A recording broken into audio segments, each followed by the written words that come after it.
সীমান্তে নিরাপত্তা জোরদার ও চোরাচালান প্রতিরোধে পরিচালিত বিশেষ অভিযানে ব্রাহ্মণবাড়িয়ার কসবা উপজেলার সীমান্ত এলাকা থেকে ভারতীয় গাঁজা ও বিপুল পরিমাণ চোরাচালানি পণ্য জব্দ করেছে বিজিবি। মঙ্গলবার বিকেলে এক প্রেস রিলিজের মাধ্যমে বিষয়টি নিশ্চিত করেছে বিজিবি। প্রেস রিলিজে জানানো হয়, মঙ্গলবার সকালে গোয়েন্দা তথ্যের ভিত্তিতে কসবা সীমান্ত এলাকায় অভিযান পরিচালনা করে বিজিবি।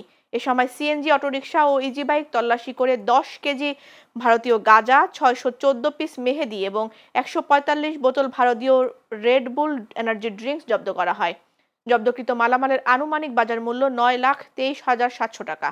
সুলতানপুর ব্যাটালিয়ন 60 বিজিবি এর অধিনায়ক lieutenant colonel SM. Shariful Islam বলেন, সীমান্ত এলাকায় মাদক ও চোরাচালান প্রতিরোধে গোয়েন্দা তৎপরতা এবং আভিযানিক কার্যক্রম আরও জোরদার করা হয়েছে।